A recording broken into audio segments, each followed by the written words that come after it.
This week is probably going to be the most important week in my mind anyway, if that makes sense. Because at this point we've taken 2 weeks really to set up the question properly, and last week we kind of started exploring some of the answers, right? So last week, just to do a quick review, we talked about the character building Theodicy. And remember, Theodicies are, means theos, God, and, wow, I'm actually don't have my, it's, hold on. It's it's DK. I didn't have to look up there. I had to think about it. DK. So theos meaning God, DK meaning justice. Theodicy, God's justice. How is God good in the midst of suffering? How is there evil and suffering in this world, yet God be good, right? That's the question we've been asking. Now, last week we talked about the character building Theodicy, and this is, as my friend Jordan was here last week, and he put it well, that this is a great way to answer why evil exists today, right? One reason is for building your character. Most of us have suffered through something, and we're better off for it, right? Many of us, if we didn't suffer, we'd probably be still very immature. We'd probably have what we'd say, a naive view of things, right? So usually it's through those, like, seeing bad things that we grow. So God created a world that would contain the potential of evil because it allows man to develop a moral character and integrity. This would be impossible if evil wasn't possible, okay? Now, of course, remember, Theodicies, I'm not asking you to pick one. I'm going to give you multiple Theodicies. So, criticisms of course, of this as well, but God could have created man already glorified without needing all of that, right? And the other thing is that this Theodicy fails to address what we call gratuitous evil. Remember, gratuitous evil, when we say gratuitous evil, we're saying evil without purpose, okay? So that would be your idea of somebody killing Bambi, right? Well, why does Bambi need to suffer, okay? So now, granted, I do think the soul-building Theodicy is very good because it tells us that our suffering isn't without any purpose whatsoever, but it's how we choose to develop that suffering, and that can make it better or worse. And then we can help other people through our suffering and what we did through our suffering to help others. How many of you ever used a personal experience or because you've suffered in a particular way has been able to help somebody else because of it? All of us, right? Most of us. It's like I'm like, oh, I get that. I relate with that. So anyway, now the next Theodicy I want to talk about, by the way, you have to pray for me that I can get through all of this today. I have a lot under part 3, but if we have to park on it, move it up one more week, I'm shooting for 7 weeks, but if it becomes 8, it becomes 8, right? So, all right. So, the other one is the heaven Theodicy. So this one says that God created a world where evil was possible, but this world is just a vale of tears since believers will ultimately experience the joy of heaven. And this is what we would say that Christianity offers, which is a hope, right? Yes, things suck sometimes now, but we all know we're going to have heaven to experience. So this Theodicy needs to likely be combined with that character building Theodicy we talked about, or the soul building Theodicy. So this Theodicy needs to be combined with that, and in order to properly respond to the objections at hand. So I think the heaven Theodicy tells you, okay, well, why did God allow evil? Well, he didn't so much allow it, but he had it where it's potential, right? There's potentiality for evil. One, because it helps us build our character, our moral integrity. Also, it's a veil of tears. It is temporary. But then also, in the end, we get to partake in a new creation. So in a sense, you could say that now we see what happens in this world of what happens when people reject the way of God. And now in the world to come, we will all remember said world. Because have you guys ever noticed this weird thing in Christianity that after the resurrection and after we're all there, suddenly we forget the world? It's like, yeah, all that's gone. I'm like, well, no, it never says we forget, right? It never says we forget this life. But instead, I think what will happen in our glorified bodies, we will no longer have a sinful flesh at all, no evil desires. And what will essentially happen is that now we only are pure and innocent, and we have no need for any evil. And then we might go, yeah, I remember what happened when we were evil, and that wasn't good. Which will actually probably serve as a motivator for us to stay righteous and not actually fall into sin, because you don't have the desire, and you remember how bad it was, so why would you desire it all, right? And then this goes into the whole, why would God even, because Dr. Clay Jones, actually the author of the book I said, I recommended, he actually pointed out a really funny thing too, because people seem to think that in heaven there is no more free will or something. It's like, no, but God had to find a way for us to be able to see what happens if we use freedom to disobey. And people are like, well, he could have done it any other way. And then the next question is, well, then how? If you can't think, because I've never heard a good response to that. How else would you go, this is what happens, my free creatures, if you disobey me, and you do that which is unrighteous versus that which is righteous.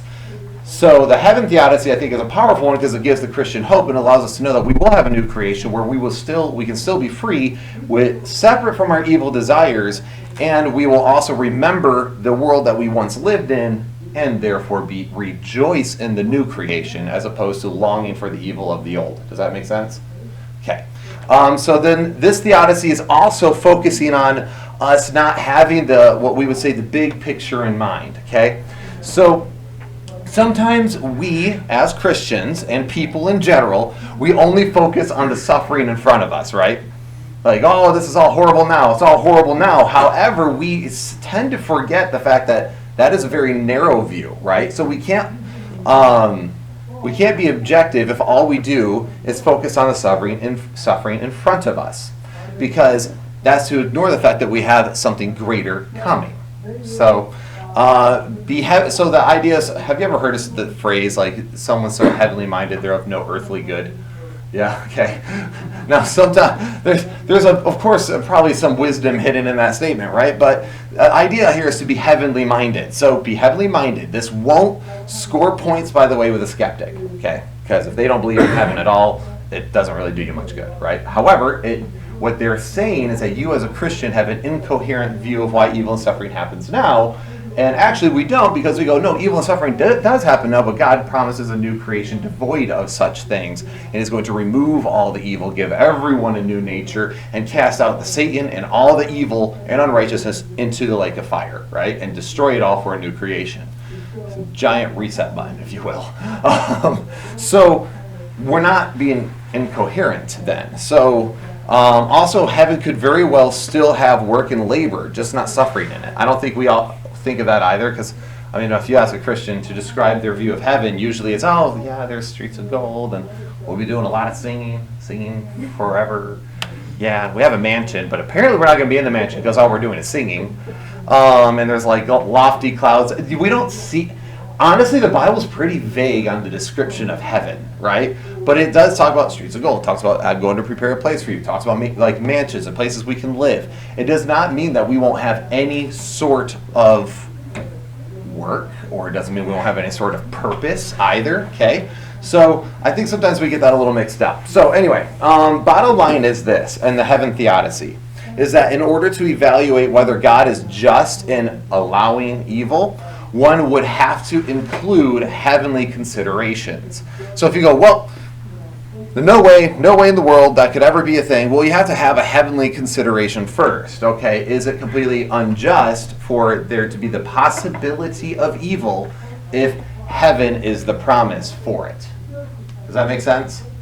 You have to have you can't have just a narrowly focused mind on the world in front of you. You have to have a forward-thinking mind a little bit here and go, well, if this is temporary, God has the purpose for it is that mankind maybe can experience true freedom, also experience true relationships, and then also when they go to heaven have a true motivator as to why not to ever disobey God again.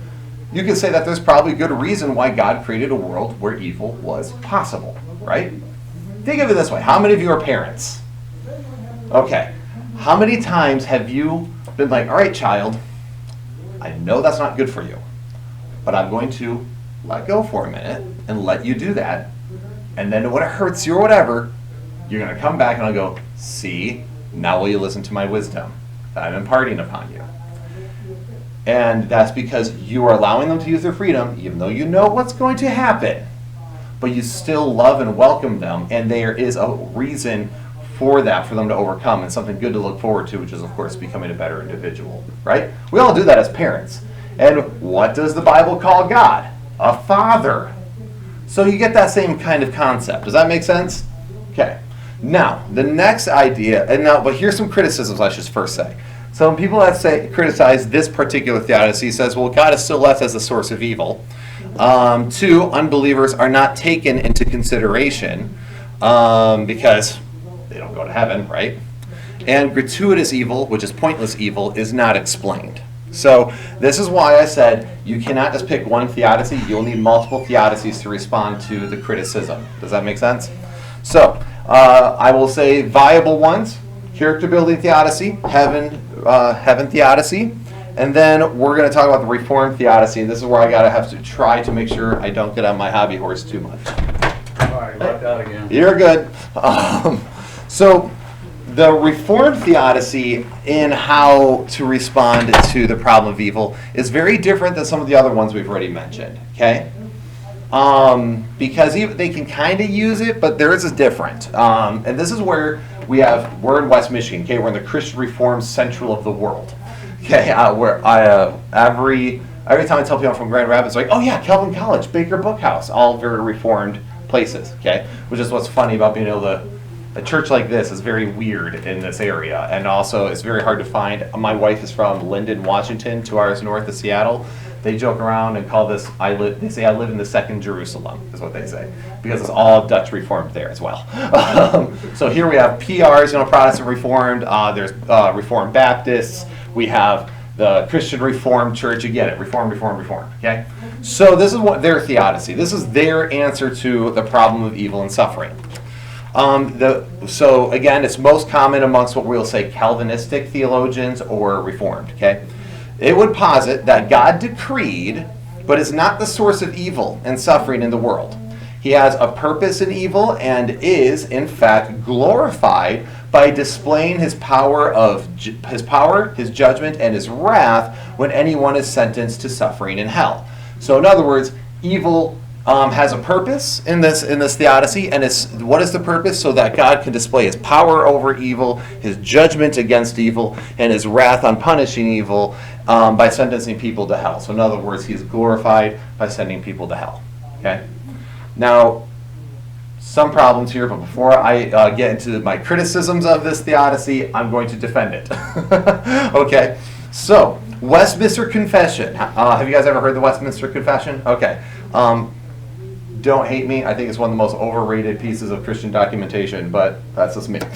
There's a really good in it, then there's lots of, I don't know about that. And you're about to see one of those moments I think is like, Westminster Confession, chapter 3. God, from all eternity, did, by the most wise and holy counsel of his own will, freely and unchangeably ordain whatsoever comes to pass. Yet so, as thereby neither is God the author of sin, nor is violence offered to the will of the creatures, nor is the liberty or contingency of second causes taken away, but rather established.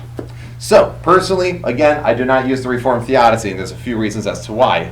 So, but first, here's how they would say this. Anytime God displays his attributes of justice or love, then he receives glory. So whether he's punishing sin or whether he's bringing someone to heaven, he is receiving glory and is glorified. Okay? He also says that God ordains everything, and he does so while not taking away, as it said, the contingency of second causes. What is that? Right? What is the English translation of that? Secondary causes are things that are not God. So there's other things that cause these things that he calls secondary causes. And this would be things like mankind. So evil that takes place where somebody chooses, like, I will to do something, I want to do something, and even though God decreed for that to happen, it's somebody else doing it. So therefore he's not to blame. Okay? So that's the secondary causes. So secondary causes are people doing various things that are not God doing them. Okay? Does that make sense? So, but this, you might have already seen where the problem lies with this, but we'll see how you guys hold up on that. So God determines, so that it goes like this. So God ordains everything, and he does so while still not taking away the contingency of those second causes. So in other words, God determines all things, but you're still free. So the greater good of this theodicy is that God has an ultimate plan, and God is in control. That is their response. Why is there evil and suffering? Because God has a purpose for it. And God decreed that it takes place, even though we don't know it. They call it his secret will. So that's something that we don't know. It's the great mystery, if you will. It's God's secret will. And through that secret will, we basically don't think, just believe in this sense, okay? God has a purpose for your evil and suffering. Just take it on in faith. I can write something. Brandon, you're like... Well, yeah. Go ahead. I don't think he gets any glory from evil in this world, but he gets glory in how he reconciles us back to his good. Right. The glory comes from the good, not the evil. Right. Well, also because it straight up says in Scripture that he does not take any pleasure in the death of the wicked. Yeah. Like, that's an actual statement. Well, if you're saying he takes pleasure in sending people to hell because he's glorified, then that starts creating irreconcilable differences with this in Scripture. Of course, they have answers. I mean, you can go and see how the way they kind of bounce around it, but I'll just say a lot of it starts really stretching stuff to just get around it. This was really big, by the way. This was from the Reformation. So this is, and you can actually kind of see, if you look in history, it kind of makes it interesting. So think about it this way. Catholicism was all at the time about paying for people to get out of hell, right, or purgatory, all about your works and your doing and pleasing God. Everything I do has to please God, and he responds to me by doing that. Well, then you get people go, wow, this is kind of corrupt, and then you get a pendulum swing effect, which is, no, our works don't do anything. God saves us through faith. Not just faith, but he chooses whom he will save. Because we don't do literally anything in our salvation. So God elects those, and he commands all these things. So you can see where these pendulum swing effects take place, right? As opposed to a nice balanced approach like we should probably have. So then let's see, the greater good, again, so that's why they would say that all evil has a greater good to it. And they oftentimes will quote from like Genesis 50 with Joseph, what God meant for evil, what you meant for evil, God meant for good. And I see God meant for evil, but let me just quickly clarify that statement real quick. If you actually look at what people have said about it, basically means that God redeems out of evil, right? So what mankind was trying to destroy me with, God was able to use in order to create good out of, right? So again, that's the idea of redeeming out of evil, as opposed to I meant evil. But even if you will say meant, I'll play the game too. Because get this, what were Joseph's brothers going to do to Joseph originally? Yeah, everyone kill him, right? They were going to kill him, right? So what happens? Well, there's this little group of people traveling, these slavers, and they go, well, instead of killing him, we can make money off of him, right? So they sell him. Now, they sold him and meant it for evil, but do you think that it's possible that God actually sent some slavers over there to mean to save him? And then what did he use that evil for? To redeem Egypt? So you see where it's like, when you get into these theological areas, man, it can get really where you're like, okay, well, hold up, because somebody will just throw a verse at you, and you're like, oh. And because you're having that discussion, you automatically have that framework in your mind, and sometimes you have to go back and check the context of, well, it still doesn't work, because based on that, just like I did there with Joseph. So I think that's an interesting way to put it. But anyway, so I have a lot of criticisms on this one, as you all could imagine. I'm hoping we'll see how far we get in this. So, first off, remember when we went over the laws of logic last week, and we talked about the law of non-contradiction? So, when I tell people, I'm like, well, the Reformed Theodicy and the Reformed view makes God what we will say the author of evil. He's the one who commanded it and made it. And they're like, well, no. And they'll quote Westminster chapter 3, and they go, God from all eternity past, by the most wise and holy counsel of his own will, freely and unchangeably ordained whatsoever come to pass. But then we say that thereby neither is God the author of sin. Well, you can't have your cake and eat it too. Just because you say two contradictory things doesn't make it true, okay? Because it's that whole idea of I want to have God control literally everything, and also that he is not the author of sin. But you don't get to have it both ways, okay? Either he commanded all things, including sin, or he didn't. So, because right there, they just said that he did, and it says, by his own free and unchangeably. It cannot be changed. Unchangeably ordain which is, a command. That's the other thing, this idea of a decree. A decree is a royal command, okay? So if God freely ordained and decreed all things unchangeably, it means that nothing can be changed and that he commanded it to take place, which means he commanded Adam to fall, which means he commands every rapist who rapes. You see that some of the biggest problems here? And if I were to command somebody at point of gun to do the same thing, you would call me a monster, right? In fact, I think the other thing, if you consider it for a moment, it's the same concept of a hitman, right? Let's say I want to take out Andrew, right? Andrew, I want to put a hit out on. Yeah. I don't like you. You failed so many times. And then I hire Anthony as my hitman. Waiting for the day. Waiting for the day. Now, if I'm like, Anthony, I need you to kill Andrew, and of course you get your sniper rifle, you take him out at 300 yards, right between the eyes, because we know you're a sharpshooter, and that takes place. Now, and you go to me, and let's say Kathy's a lawyer, and you come to me and go, you killed Andrew Fittis. And I was like, no, I didn't. I just decreed that it take place for Anthony. Anthony's the one who did it.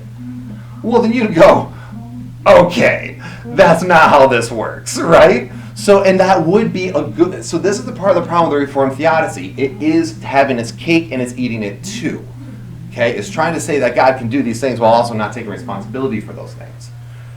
And people will say that, and they'll say this all the time, you're doing philosophy instead of Scripture. But again, Scripture doesn't contradict itself. So we got to make sure we keep Scripture not contradicting, okay?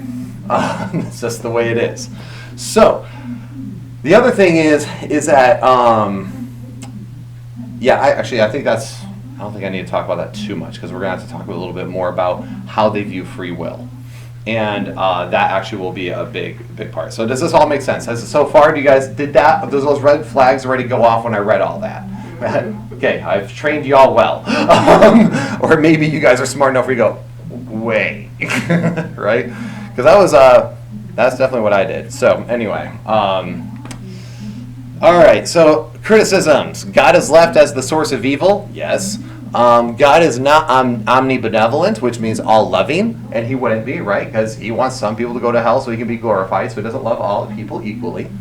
And there is no answer for why there is gratuitous or pointless suffering. Why would God need to do that, right? So, this is all. Now, the next one's the open theism theodicy. I don't want to spend too much time on this. I have friends of mine who are open theists. Actually, fun fact, the GGF, the Grace Gospel Fellowship, has a lot and a very large influence in the open theism community. I don't know if y'all know that. A big debater in that realm is Will Duffy. Actually it's funny because Pastor John knows the guy who worked with him. It's the whole thing. And I found that out later. I just was kind of talking about it, and coincidence, here we go. But open theism is this. God does not necessarily know everything. Now hold your horses. God does not necessarily know everything. He knows what they call potentiality. God does not have a robust omniscience, and thus much evil may happen as a result of a lack of maybe awareness or knowledge that it would result. So, in other words, is this. So, most of us would say that God's outside of time, space, and matter. Open theists believe that God is not only part of time, but sometimes that even time is an attribute of God that flows from him. And God cannot know things that which cannot be known, and they would say the future cannot be known, ever. Not even by God. So what God knows is all... Breathe, Brandon. How is there prophecy then? So we're getting to that. So the way they would say this is that God knows the potential of all these things, right? He knows all the potentiality. So he knows this moment, everything that's in potential now, and the next moment. So he knows probably 2 seconds ago you were about to object, okay? Yeah. But then he knows now you're still objecting. You're probably going to keep objecting the next 5 minutes unless I say something really clever that convinces you, okay? He knows how we know, but far greater. Does that make sense? He has far more wisdom than we do. and he knows all things all at once within the eternal now state. Does that make It sense? seems like a humanization of God then. That's what a lot of people would have, a lot of theologians have criticized open theism of. I will say this, there's actually kind of a funny irony a little bit here, and I have some friends of mine who are open theists who watch this. Hey Drew, I love you. All right, so the other thing is though, is there's kind of this funny irony for me where it seems like there's knowledge. Remember I said knowledge does not equal causation. Knowing does not equal causing, right? I can know something, doesn't mean I caused it. I feel like Reformed and open theism kind of has the same idea, which is if God knows all things, he must cause all things. So Reformed just bite the bullet and go, he knows and he causes. Okay, cool. And open theists go, well, maybe he just doesn't know, right? So therefore he doesn't have to cause. But knowledge and causing are not the same thing, okay? I can know that my daughter would choose chocolate over broccoli. It doesn't mean I caused her to choose chocolate over broccoli, okay? All right, so this... Can that camera see us? Just What? interrupt. What? Can that camera? No, it's pretty much right up here. You're good. Okay, cool. She's like, The top of your head. yeah, it might see the top of your head, depending where you sit. I think it only catches like this row, though. Okay. So anyway, but God does not know the evils that would take place. So again, but here's the thing. Let's be honest. This view would escape the Epicurean dilemma, while still asserting that God is all-powerful and all-loving, but at the great cost of not knowing all things. Okay? So we got to give it credit where credit is due, where it needs to be. And here's the thing. There's really only one strong criticism for it, which is God fails to be omniscient, all-knowing. So it's actually, and also, now you said it takes a very human approach. Now I'm just going to be friendly to my open theist brothers, because actually, if you read the Old Testament, there's actually a lot of it where it seems like God responds in time, right? I'm going to wipe out Israel. They're stubborn people. They're making me angry. Moses is like, oh, hey, hold up. Okay, let me reason with you. And God's like, okay. And then there's also a statement in Jeremiah, which is, they did things which never even came to my mind. So does that mean he didn't even know, right? And then there's another statement where it says, like, it surprised God. So now either we take those hyper literally, or we say something to the effect of like, well, this is God trying to speak to us in the most simple terms that we would know on how to respond to God, right? So either that we have to like anthropomorphize it a little bit, or we have to say that it's literal, and therefore which would lead mostly to open theism if you take those statements very literally, okay? Now, prophecy, they would say God makes the predictions of those things, and he works within time to make those predictions take place. But he doesn't necessarily cause it, and he doesn't know all things. Does that make sense? I know you're straining here, but I'm just trying to make sure that, whew, all right.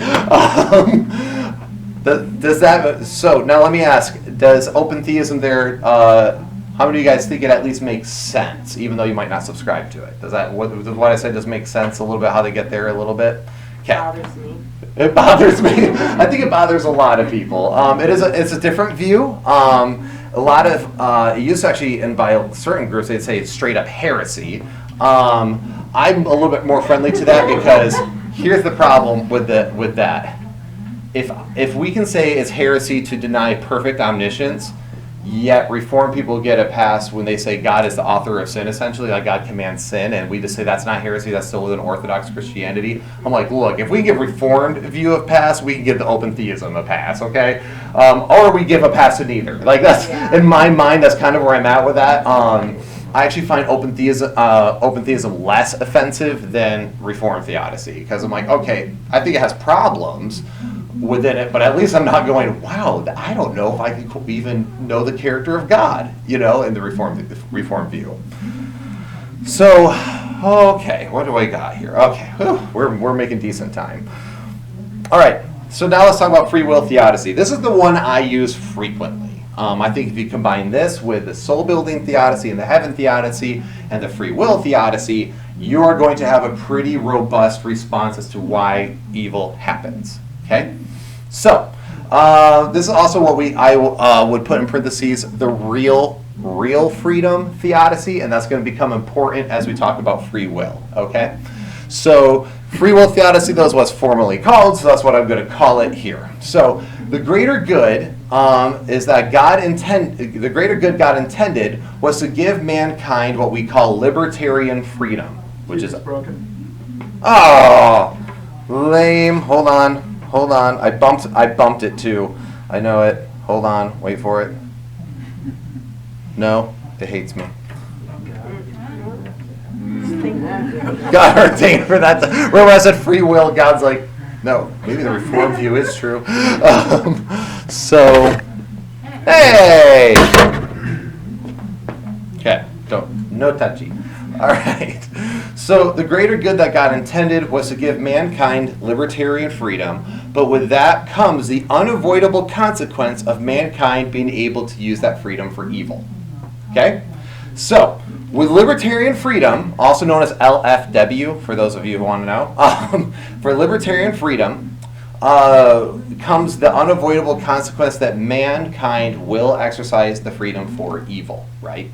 Now, if you combine that with a character building theodicy, though, is also, though they will do it for evil, we can respond with good, right? So there's also, I have freedom to do evil, freedom to do good. I have freedom to respond to evil with good and keep building my character and choose to obey God and serve His righteousness. So there is this idea of now, as opposed, this is a juxtaposition, by the way, as you can tell, to the Reformed view. God controls all things and His purpose behind all things. And over here, which is, I believe, mankind is free to choose things. And it can result in evil, okay? So it's totally different where God doesn't control the person individually all the time, right? He doesn't sit there and put on his little puppeteer strings and make it all happen. All evil results from the free will decisions of man. And if God is going to give mankind libertarian freedom, in what we call the natural sense, then there will be evil because you can't force someone to be freely good. I'm going to say that again. You cannot force someone to be freely good. Does that make sense? Because then it's not free, right? So, in fact, this is actually why I think a lot of, especially in the West, we definitely are like, yes, this makes sense because we're also America, right? Freedom. Woo! We're all about that life. So, here's the thing I want to make sure we discuss for a moment. So, libertarian freedom, here's some of the criticisms. They would say, especially our Reformed brothers, that libertarian freedom would detract from God's sovereignty. You will hear this once in a while. Well, you're taking away God's sovereignty because to the Reformed person, sovereignty is not just that God is king, as the word sovereign is defined, but also that God controls all things necessarily. Okay? That He necessarily controls all things, therefore He is sovereign of all things. So they will say that we remove God's sovereignty. I disagree because I believe sovereign as is defined, that God is the sovereign king of all things. But you'll notice a king does not control every little thing with his subjects, right? He has laws, and people obey or disobey those laws. Well, back to the garden, He put humanity there and said, you rule over. Yep. That Right. immediately be what you're saying. Exactly. I think that's exactly what we are the stewards of this earth. He gave Adam a choice. We'll probably talk about that in the next week or two. We're gonna flesh that out a little bit further, even. But this is giving you the overview. So Calvinists or the Reformed do not believe in LFW. Okay, they don't believe in libertarian free will. They tend to believe in what we call compatibilism. So if you're like, oh, compatibilism, think of it this way. God is the author, we're the characters in the book. Okay? So Tolkien wrote Lord of the Rings, and he wrote what Aragorn would do. Did Aragorn freely do those things in the book? Yes, because that character is freely making those decisions within the book, or so the character would think, but really it's all guided by the pen of the author. Okay? That is kind of the idea. Okay? That God wrote the story, we're just in it. Some of you guys, I feel are like, this is a lot. It is a lot, and that's why I'm like, it's okay if we need to slow down in this part, all right? I really want us to have a really good sense of this topic. So, consistent Reformed people will take the term sovereignty and make it to mean more than a kingship, as mentioned, and they'll make it mean what we call divine determinism, which is, of course, that God, divine determinism, determined all things, okay? So divine determinism, so that God decrees all that comes to pass, so that everything that happens is because God decreed it that way. Now, before we examine free will and that discussion here, I want us to discuss natural evil for 2 seconds, okay?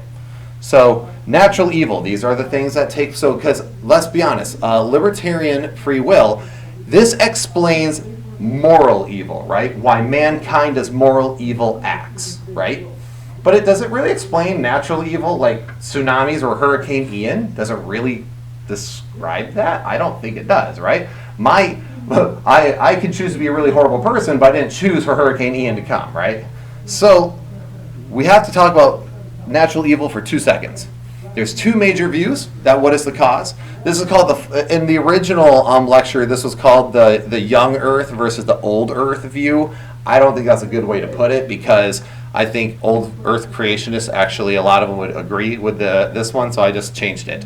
So one is that natural evil is from the fall of man, which natural disasters are the result of Adam's free choice of sin in the garden, therefore sin corrupted the world. Now we have a corrupted world that evil things take place in, right? The world is no longer perfect and good. It is corrupted. And then there's what we call the natural creation view, which is natural disasters were part of the original creation all the way back at the beginning. I think this causes an issue. I don't think that's what we see, because God said it was very good. I think this would actually fall more in place with what we see, okay? And this is because of a free choice of Adam. So we can even say that even natural disasters, you can trace all the way back to their first free choices, okay? Make sense? Cool, all right. Now, let's talk about free will. Do I have time? Yes, I will try. Actually, real quick. I do want to talk about this for 2 seconds more.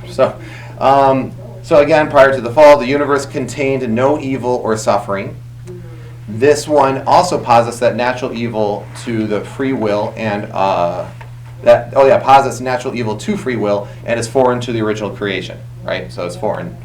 But then William Dembski, he said, he's a large intelligent design proponent. He actually said that God allowed for natural disasters in anticipation of the fall, which is a little strange. But he's like, hey, I know they're going to fall, so I'm just going to let this place be able to be violent and destructive to people. So it's not likely a good response.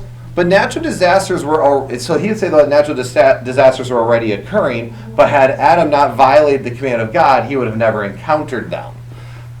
So they would say there's nothing evil about natural disasters, but being in the garden, they were protected. Okay, so the garden wasn't a specific place, but rather the presence of God in this view. A little odd, I know. So this is another view that is a bit strange, but whatever. So this view posits that natural evil to not be evil at all and part of the original creation. Okay, that's that. So I think in this church, most of us all fall under this one, right? Okay, I think we agree. All right, cool. Let the online audience chime in. Can you go back 2 slides? Back, that one. On point number 2, you covered it and it just blew over my head. But why is there so much evil without purpose? Who's determining there's no purpose? Is there a measurement for what purpose is? I mean, who's determining that? Right. Actually, no, I think that's a great question because, and this is, I think in part 4 or 5, I'm actually going to talk about what we call the gold on Pluto example, or the Coke in the fridge, as I like to call it, which essentially is we might not be in a position to see what some of the purposes behind some things are, right? But so to say that it's without purpose, well, how can I say it's without purpose if I'm just a mere man living in my own experience? I don't see the bigger picture, right? So yeah, even though people might criticize the free will theodicy and say, well, there's evil without purpose. Well, we can't say that because we don't know, right? Exactly what you're saying. By what does one measure that even? So I agree with you, and I think it's a faulty criticism. I just like to throw the criticisms up there just so people know what people say, but I agree with you. Brandon. If we worship a God who one of his parts of his character is order, when there is evil without purpose, he could find a purpose in it for good. Right. To take it and use it for good. Which would be like, okay, this is so bad. there would be purpose in that. A great example is this. Israel with the Assyrians, right? So Israel, super disobedient people, being horrible in their existence. But what does God do? Okay, he had this hand of protection over them, right? I'm protecting you. But these Assyrians are doing their thing, man. They're ripping things out. He goes, you keep disobeying me, I'm going to bring a judgment. And what is bringing a judgment? Does that mean he caused the Assyrians to do that? No, instead he just goes, okay.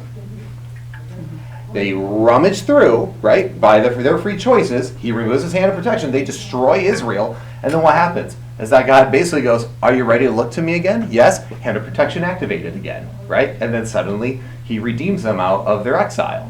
So yeah, it's that same concept where it's like, well, God could take evil, use it for good, but it doesn't mean that he is over there commanding this evil to take place. In fact, he's usually going, if you do that bad things are going to happen. Oh, you want that to happen? All right, go ahead. If you don't trust me, go ahead and do it. Like the parent.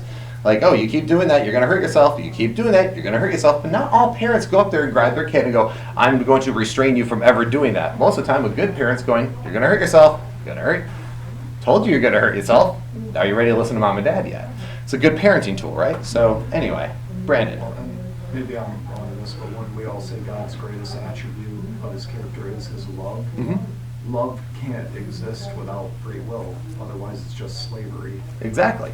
And that's what makes like marriage such a wonderful thing, right? Like I love my wife because she freely chose to marry me. And when I said, will you marry me? She said, I will. That was awesome, right? But what would it be if it was just like, if it's that mail order bride situation? Is that really a special marriage? Well, it might be able to become one, but it didn't certainly start off that way, right? It was a forced. Just like any friendship or relationship is always valuable because you guys are freely choosing to engage in that friendship. You remove the freedom aspect and it becomes kind of pointless, right? Or it becomes like slavery, like you said. Well, now this is the thing, so because we're using this, I mentioned the puppeteer joke and all that, and I will be told by Reformed people that I'm misrepresenting them. But really I don't think I am, because like, well, if you go all the way back, like, well, no, you can see mankind's free to do these things. If you go all the way back and say, yeah, but you say that God causally and unchangeably commanded these things to take place. So no matter what, I have to draw that line where it's going to land, right? Just like we did with the pro-life discussion. Hey, when does life begin? When do we see these things happen? For, its own human DNA, its own blood type, all these things. Well, we see it at conception. We see that DNA. Well, then how do we define that? Well, now we have to draw the line consistently. That's all I'm doing is trying to draw a consistent line at how we're drawing this, right? I don't want to be drawing a chart on the board and have to go, there we go. You know what I mean? Like, let's just, can I use a very untheological and unpastoral term to say, let's just cut the crap on that and just get to this is where it goes, right? This is where it lands. So, I've missed some. Did you No, you're already good. talk about way back? God did create Satan. God Yes. created Satan. yep. So knowing that Satan would do what Satan did, is that where some of this, and if you've already gone over it? Yeah, it's I haven't really like fleshed out that objection fully yet. I think we've kind of hinted toward it as we've gone.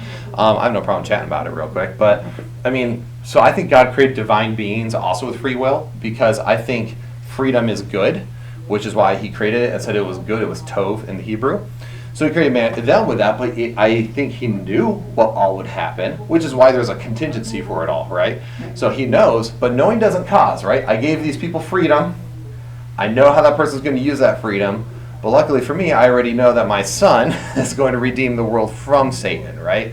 So even though he'll do this, I do know in the end, will bring about a new creation apart from all those things. So yeah, I think that's kind of how I would answer that, because some people seem to think that angels don't have free will, which I don't know how you square that with the whole idea of Satan taking a third of the angels with him. It's like, so a bunch of people followed him, clearly. So I think there has to be freedom. Am I making sense on that? You are. I just don't think it's something the Bible talks about a lot. The Right. heavenly beings. I mean, they talk about the humans, and that's who the Bible is intended for. Right. So, But then how does God use circumstances for good if he's not controlling everything? So I that's just have a hard, because I come from both backgrounds, so I just have a hard time reconciling both. So I would say, I think it's my friend Brian. He grew up in the Reformed Church, so he's very familiar. And I think he puts it the best way, which is, yes, God is able to orchestrate good from evil, but it doesn't mean he's commanding the evil. But since he's redeeming out of it, also what he's doing is he's influencing. So he's pressing upon people's hearts. He is putting hands of protection here. But he's not removing the freedom, but he's engaging within what's going on. Not making circumstances happen or making somebody do something, but he's working within them. Right, kind of like the Holy Spirit.